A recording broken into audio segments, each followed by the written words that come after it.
Salam kenal, perkenalkan nama saya adalah Dr. Christian Permana. Saya adalah dokter spesialis bedah saraf dan terutama khususnya untuk masalah spine, untuk masalah saraf kejepit. Sebenarnya kejepit tuh apanya dok? Maksudnya apakah betul-betul sarafnya itu terjepit atau mungkin itu sebenarnya adalah hanya sebuah istilah aja sebenarnya? Jadi memang itu mungkin suatu istilah yang kita pakai untuk mempermudah komunikasi dengan. Tapi memang intinya ya sarafnya kejepit. Tapi yang menyebabkan saraf kejepitnya itu yang kita harus cari tahu. Ada misalnya kejepit karena bantalan tulangnya yang menonjol atau biasa orang tahu HNP. Ada degenerasi dari tulang belakangnya, misalnya ligamennya menebal, lalu ada sendinya menebal, atau bisa juga kejepit karena masalah lain, misalnya karena ada infeksi seperti pada TBC tulang belakang atau juga misalnya ada tumor. Jadi saya menempuh pendidikan tambahan di Turki. Waktu itu saya belajar dengan salah satu ahli bedah saraf terkenal dunia namanya Mehmet Zileli. Selain itu juga saya ada tambahan juga pelatihan di Korea untuk mengerjakan operasi dengan teknik endoskopi. Yang harus tahu itu adalah tidak semua misalnya sakit pinggang berarti saraf kejepit. Tidak semua sakit pada leher adalah saraf kejepit. Nah, jadi sakitnya 3 bulan nggak hilang-hilang. Nah itu harus kita lebih waspada. Tapi kalau sakitnya baru sakit 1 minggu, sakit sebulan. Nah ini kita harus cari tahu dulu penyebabnya apa. Karena belum tentu saraf kejepit. Jadi untuk pengobatan saraf kejepit ini terbagi 2. Yang pertama adalah terapi non operasi dan juga terapi operasi. Terapi non operasi ya tadi kita mulai pertama dengan medikamentosa atau dengan obat-obatan. Jadi memang untuk operasi tulang belakang ini memang ada beberapa tipe ya. Jadi mulai yang konvensional atau kita bisa sebut sebagai open surgery. Lalu yang kedua dengan namanya microscope atau microsurgery, dan yang ketiga itu dengan endoskopi. Nah ini memang dengan semakin berkembangnya teknologi, semuanya ini semakin berkembang ke arah endoskopi. Nah bedanya apa sih endoskopi ini dengan yang open surgery? Itu yang tadi, kalau endoskopi ini kita sebut sebagai minimal invasive spine surgery. Jadi yang disebut dengan minimal invasive itu untuk Sobat Mandaya, itu adalah operasi dengan luka operasi yang kecil. Bahkan bisa sampai lukanya hanya kurang dari 1 cm. Efeknya apa sih kalau lukanya kecil? Biasanya kalau lukanya kecil itu berarti apa? Recovery-nya akan lebih cepat, nyerinya juga akan lebih sedikit, sehingga pasien bisa lebih cepat beraktivitas. Kalau misalnya operasi bisa jadi lumpuh, apakah bisa? Iya, tetap bisa. Itu namanya resiko operasi. Tapi seberapa besar resiko operasi tersebut? Biasanya berdasarkan literatur tuh resiko operasinya itu kurang dari 5%. Gitu. Namanya semua tindakan medis pasti ada namanya resiko. Tapi ya tadi kecil. Kadang buat calon pasien atau orang yang mau dioperasi itu hanya mikirnya ini resiko operasinya. Saya takut dok kalau dioperasi nanti bisa begini, bisa begitu gitu. Apalagi dengar suara-suara dari tetangga gitu ya. Tapi yang harus Sobat Mandaya ketahui juga adalah ada namanya resiko tidak dioperasi. Gitu ya. Nah resiko tidak dioperasi apa ya? Sarafnya akan tetap ketekan. Sarafnya akan tetap kejepit. Mana yang lebih besar? Mau dibiarin aja, sarafnya ketekan terus, lama-lama makin berat. Apakah itu bisa lumpuh? Iya, bisa lumpuh juga. Bahkan lebih besar resikonya dibandingkan kita operasi. Kayak gitu sih. Jadi yang itu harus Sobat Mandaya ketahui. Jadi nggak cuman ada namanya resiko operasi, tapi ada juga namanya resiko jika tidak dioperasi. Kenapa? Memang tetap namanya saraf kejepit itu bisa berulang juga. Jadi bukan berarti kita habis operasi, oke tuntas nih, kita udah aman-aman aja. Belum tentu, karena tetap ada resiko kejepit lagi. Nah, tadi resiko kejepit lagi itu biasanya berdasarkan data itu 5-10% dalam waktu 5 tahun. Gitu. Jadi kita harus jaga dulu terutama 6 bulan pertama habis operasi. Nah, karena itu yang lebih rentan terjadinya ke saraf kejepit ulang jadinya. Pesan buat Sobat Mandaya tadi yang pertama saya sampaikan, tidak usah takut kalau memang ini harus dilakukan tindakan operasi, karena memang bagaimanapun juga dokter itu pasti akan menyarankan yang terbaik untuk pasiennya. Kita juga akan sama-sama mencapai hasil yang baik untuk pasiennya. Kalau pasien baik, dokter juga pasti akan senang. Maka untuk Sobat Mandaya sekalian tidak usah khawatir jika memang diperlukan tindakan operasi. Halo Sobat Mandaya, welcome back to Life Health Podcast Mandaya Royal Hospital Puri bersama saya Nina Herti Putri, dan hari ini kita akan membahas seputar saraf kejepit nih secara komprehensif bersama ahlinya Dr. Christian Permana, spesialis bedah saraf fellow spine. Betul ya dok ya? Betul. Boleh disapa dulu dok, Sobat Mandaya sekalian. Halo Sobat Mandaya, salam kenal. Perkenalkan nama saya adalah Dr. Christian Permana. Saya adalah dokter spesialis bedah saraf dan terutama khususnya untuk masalah spine, untuk masalah saraf kejepit. Saya mau tanya-tanya dulu nih yang membuat dokter tertarik gitu ya untuk mengambil bidang ini, itu seperti apa dok alasannya? Pertama mungkin kenapa bedah saraf dulu ya. Nah, bedah saraf ini memang suatu spesialis yang masih jarang diminati di Indonesia ini. Bahkan jumlahnya saat ini memang sudah lebih baik sih, sekarang sekitar 500 untuk seluruh Indonesia. Tapi jika dibandingkan dengan dokter spesialis lain itu masih sedikit.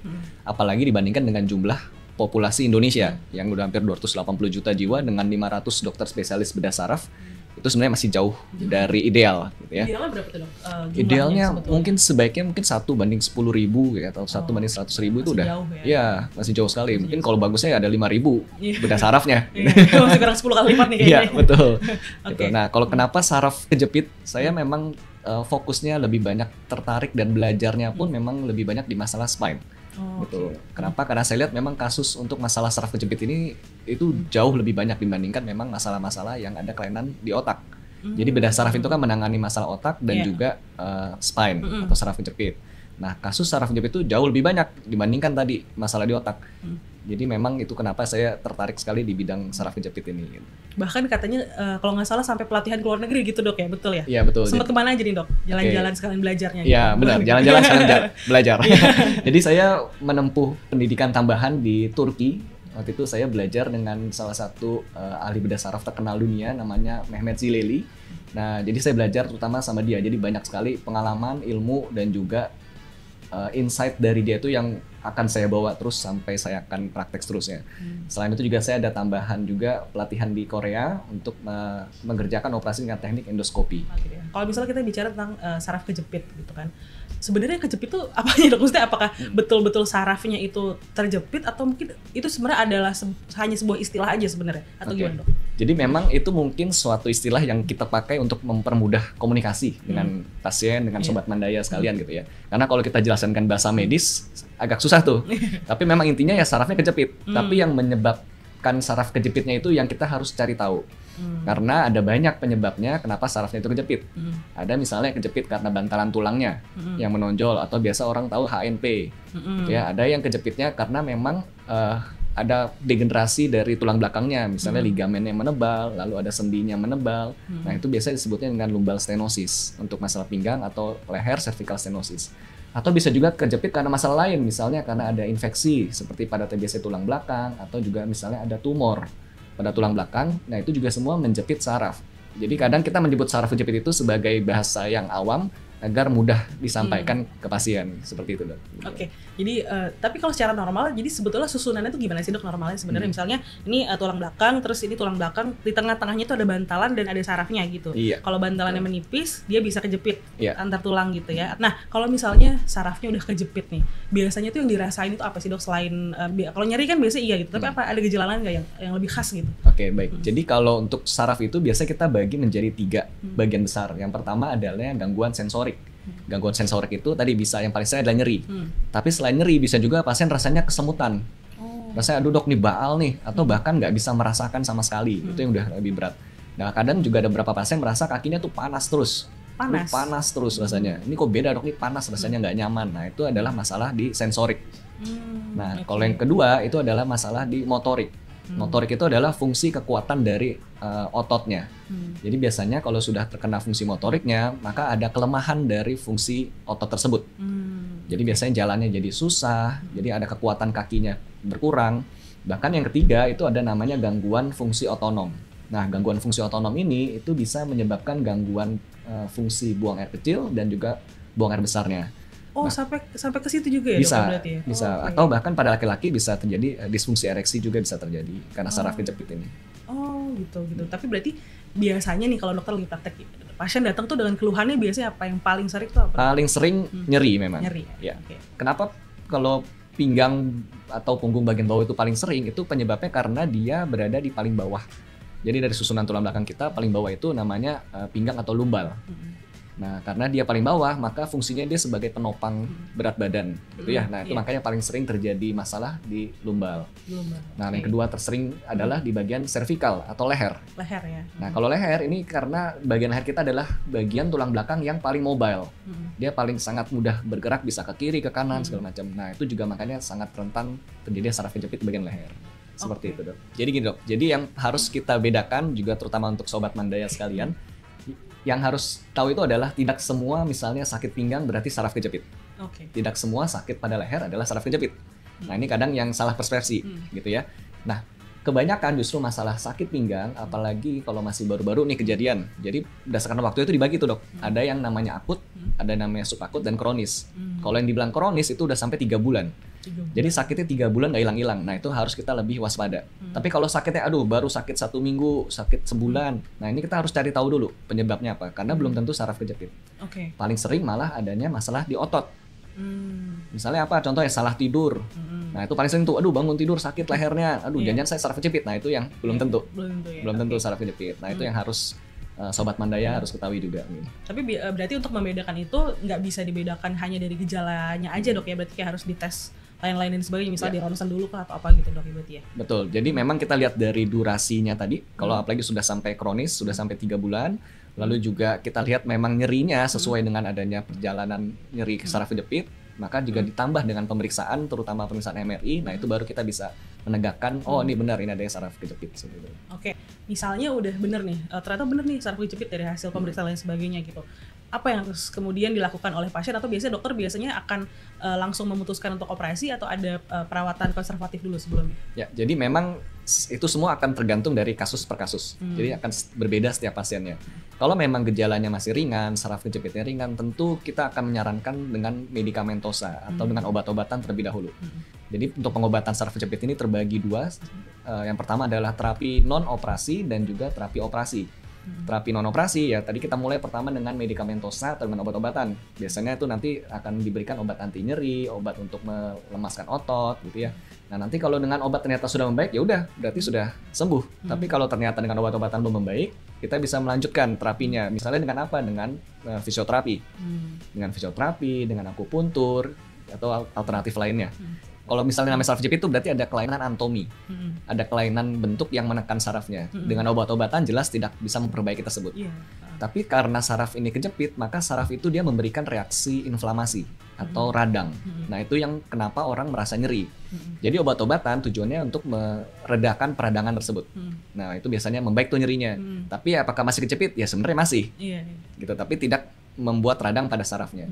Makanya biasanya habis obat-obatan, kalau memang naik kambuh, kita harus dengan fisioterapi. Karena dengan fisioterapi itu bisa membantu memperkuat otot-otot tulang belakang kita. Karena kalau tulang belakang kita kuat, otot-ototnya dia itu sebagai support system. Jadi kayak support system buat ngebantu melindungi sarafnya nih. Gitu. Jadi dibantuin sama teman-temannya supaya si saraf nih nggak kejepit gitu ya. Jadi kayak gitu sih. Nah kalau memang itu semua sudah dilakukan, pasiennya sudah fisioterapi, sudah minum obat, sudah rutin berenang, masih juga sakit, nah itu baru kita bisa ke tahap selanjutannya. Tahap selanjutnya ini pun juga ada 2 lagi nih dok. Nah ini kan udah masuk ke tindakan ya. Tindakan yang pertama adalah dengan melakukan intervensi nyeri atau pain intervention. Nah itu yang bisa kita lakukan terlebih dahulu sebelum akhirnya kita memutuskan untuk melakukan tindakan operasi. Jadi memang untuk operasi tulang belakang ini memang ada beberapa tipe ya. Jadi mulai yang konvensional atau kita bisa sebut sebagai open surgery, lalu yang kedua dengan namanya microscope atau microsurgery, dan yang ketiga itu dengan endoskopi. Nah ini memang dengan semakin berkembangnya teknologi, semuanya ini semakin berkembang ke arah endoskopi. Tapi memang tidak semua kasus bisa kita lakukan tindakan endoskopi. Tapi sebagian besar itu bisa kita lakukan operasi dengan endoskopi. Nah bedanya apa sih endoskopi ini dengan yang open surgery? Itu yang tadi, kalau endoskopi ini kita sebut sebagai minimal invasive spine surgery. Jadi yang disebut dengan minimal invasif itu untuk Sobat Mandaya, itu adalah operasi dengan luka operasi yang kecil. Bahkan bisa sampai lukanya hanya kurang dari 1 cm. Nah lalu kecil banget. Nah efeknya apa sih kalau lukanya kecil? Biasanya kalau lukanya kecil itu berarti apa? Recovery-nya akan lebih cepat, nyerinya juga akan lebih sedikit, sehingga pasien bisa lebih cepat beraktivitas. Dan juga satu lagi, angka kemungkinan infeksinya itu lebih kecil dibandingkan kita operasi dengan luka yang besar atau open surgery. Nah untuk endoskopi ini sendiri pun juga ada banyak lagi nih, ada beberapa. Tapi secara garis besar ada terbagi menjadi 2, ada yang luka operasinya dengan 1 sayatan, ada yang dengan 2 sayatan. Gitu. Kalau yang saya lakukan itu yang dengan 1 luka operasi. Jadi kalau misalnya kita lakukan operasi endoskopi, jadi lukanya tuh sangat kecil sekali, bisa kurang dari 1 cm jadinya. Itu setelah selesai itu boleh langsung pulang kah atau harus nginep dulu berapa hari gitu? Biasanya bisa langsung pulang atau kalau enggak besoknya udah langsung pulang. Nah tapi kalau sekarang masih ada nggak dok saraf kejepit yang mungkin nggak bisa nih dilakukan endoskopi gitu, harus ditangani dengan itu lain tuh ada dengan masih sih. Jadi kalau misalnya tadi saya bilang kalau saraf kejepitnya karena infeksi tulang belakang seperti pada TBC tulang belakang atau misalnya karena adanya tumor yang menekan saraf, itu masih tetap dengan cara luka agak lebih besar ya, tapi tetap dengan menggunakan alat bantu mikroskop biasanya operasinya. Oke, jadi nggak semua saraf kejepit bisa gitu ya dilakukan dengan endoskopi gitu. Gitu. Tapi setelah itu perbaikannya biasanya rata-rata pasiennya dokter itu langsung, jadi kan kata dokter biasanya langsung hilang gitu ya. Nah tapi setelah itu benar-benar nggak ada gejala lagi atau kayak masih ada lah jari-jari dikit atau gimana? Gitu? Ya, jadi memang mungkin masih tetap ada gejala nyerinya ya. Tapi biasanya 50-80% itu akan membaik. Nah sisanya kapan dia akan membaiknya? Karena tetap akan butuh waktu. Jadi saraf itu ibaratnya karena udah ketekan lama, tentu dia ada luka ya. Kita bilang seperti ada luka di dalam sarafnya. Nah itu walaupun kita sudah bebaskan yang menekan saraf tersebut karena masih ada lukanya di saraf, nah dia butuh waktu tuh untuk pemulihan. Nah itu yang mungkin yang 10-20% butuh waktu sampai pemulihan akhirnya sembuh total. Udah bisa beraktivitas seperti biasa asal nggak ekstrim aja gitu dok ya? Iya betul, tetap. Jadi walaupun kita lukanya kecil habis operasi, aktivitas normal boleh. Jadi bukan berarti pasiennya harus tirah baring lama, nggak boleh ngapa-ngapain, tidur aja nggak. Boleh aktivitas seperti biasa. Kalau memang diperlukan kita perlu pakai korset dulu sementara waktu mungkin sekitar 1 bulan. Nanti kalau sudah 3 bulan pasca operasi itu udah bisa normal deh. Mau ngapain aja udah boleh. Gitu ya. Oke kan, sekarang saraf kejepit kan banyak dialami oleh lansia. Ya.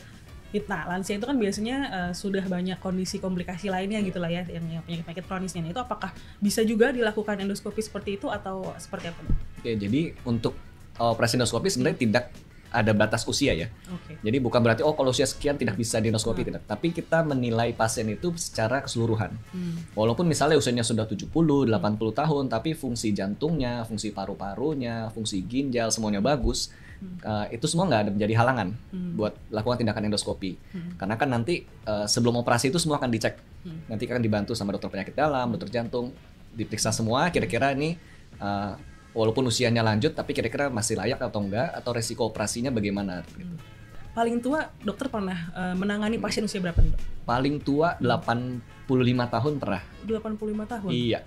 Itu berarti pasien tersebut berarti memang kondisinya kondisi fitnya organ vitalnya masih sehat, masih bagus. Kemudian, nah setelah dioperasi perkembangan pemulihannya gimana tuh dok pasien tersebut? Besoknya habis operasi juga udah enak. Jadi sebenarnya udah enak sih dia. Oh gitu. Jadi nggak ada kayak periode di mana kayak aduh jalannya pelan-pelan dulu deh atau gimana enggak gitu? Sih.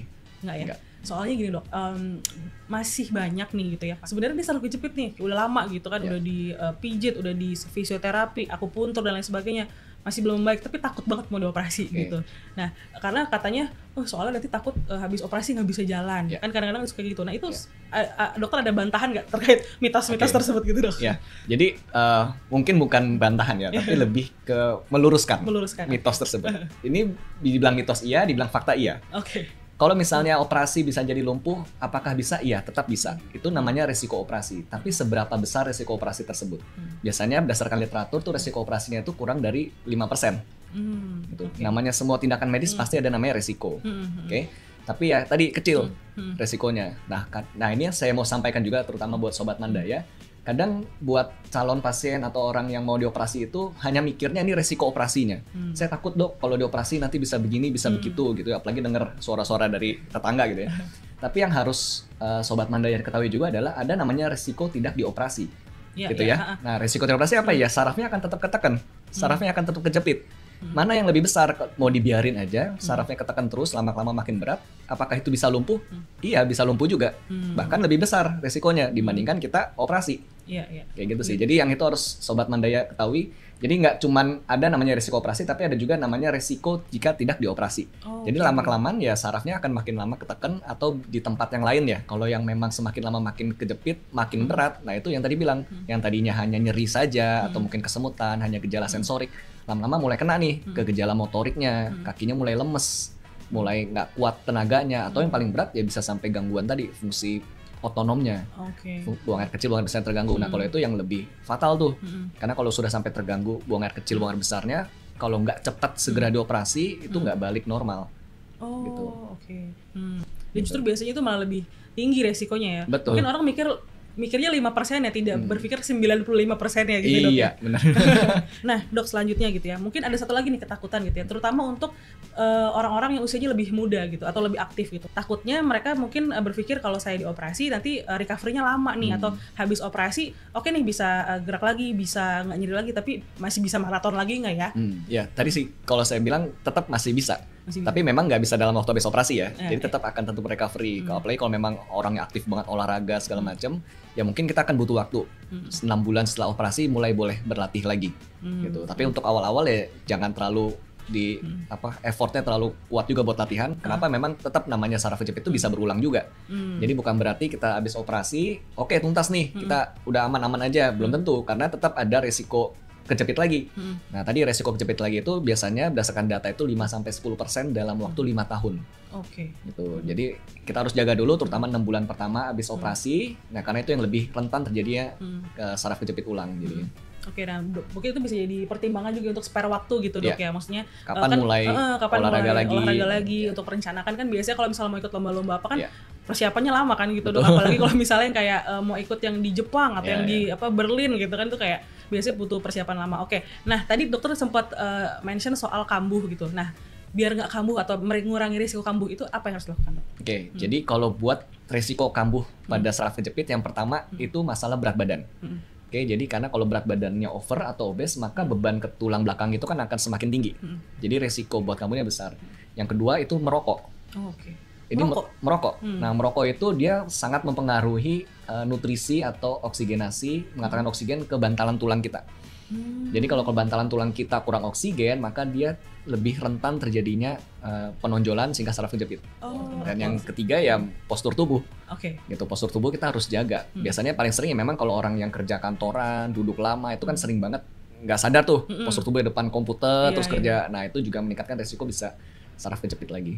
Oke, jadi ya kalau bisa stretching lah setiap berapa menit gitu dok ya. Benar. Stretching berdiri terus supaya peregangan tulang belakang kita lah ya, spine kita supaya nggak bungkuk aja terus gitu berjam-jam gitu dok ya. Oke, nah mungkin saya mau tanya satu lagi gitu ya sebelum kita tutup gitu. Dari sekian kasus yang pernah dokter tangani kan udah banyak nih. Ada nggak yang menurut dokter tuh paling memorable gitu yang ceritanya tuh unik sekali gitu? Boleh ceritain nggak dok? Oke, baik. Jadi ya ini ada satu kasus memang laki-laki usia muda yang 40-an. Yaitu kebetulan saya dikonsultasi sama dokter saraf karena tiba-tiba itu nggak bisa buang air kecil. Tadinya normal-normal aja, tiba-tiba mendadak nggak bisa buang air kecil. Bahkan nggak ada nyeri juga? Nggak ada, mendadak plek nggak bisa buang air kecil, gitu ya. Jadi memang sebelumnya dia udah nyeri pinggang, tapi udah mungkin dia nggak terlalu diabaikan lah, biasa aja. Tapi tiba-tiba nggak bisa buang air kecil, nah itu langsung segera di MRI.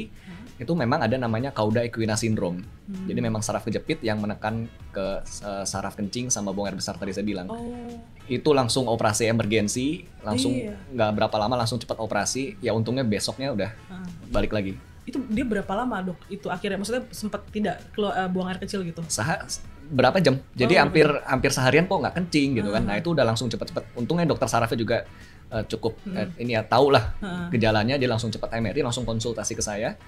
Begitu saya periksa langsung cepat-cepat operasi deh. Ini karena saya bilang tadi kalau udah gangguan buang air kecil, buang air besar, kalau misalnya nggak dioperasi segera, bahkan ada yang bilang 2 kali 24 jam itu kalau nggak dioperasi udah nggak akan balik fungsinya. Jadi akan seterusnya bisa gangguan buang air kecil. Apakah saya harus pasang kateter terus atau malah jadi ngompol terus gitu.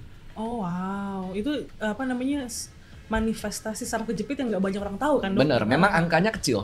Jadi angka kejadiannya kecil, tapi ini fatal gitu ya. Karena itu akan sangat mengganggu kualitas hidup pasien sekali. Gitu. Apalagi kalau usianya masih produktif, masih muda gitu kan. Nah dok, mungkin sebagai penutup boleh nggak kasih sedikit kata-kata atau kesan pesan lah gitu ya buat Sobat Mandaya gitu sekalian terutama terkait saraf kejepit. Oke, baik. Untuk Sobat Mandaya, terima kasih untuk mendengarkan podcast kami ini. Pesan buat Sobat Mandaya tadi yang pertama saya sampaikan, tidak usah takut kalau memang ini harus dilakukan tindakan operasi, karena memang bagaimanapun juga dokter itu pasti akan menyarankan yang terbaik untuk pasiennya. Kita juga akan sama-sama mencapai hasil yang baik untuk pasiennya. Kalau pasien baik, dokter juga pasti akan senang. Maka untuk Sobat Mandaya sekalian tidak usah khawatir jika memang diperlukan tindakan operasi. Oke, baik. Terima kasih banyak Dr. Christian Permane, spesialis bedah saraf, fellow spine. Betul ya dok ya. Kita jumpa lagi di Live Health Podcast episode selanjutnya bersama dokter-dokter lain yang tentunya juga akan membahas topik-topik yang menarik juga. Bye-bye.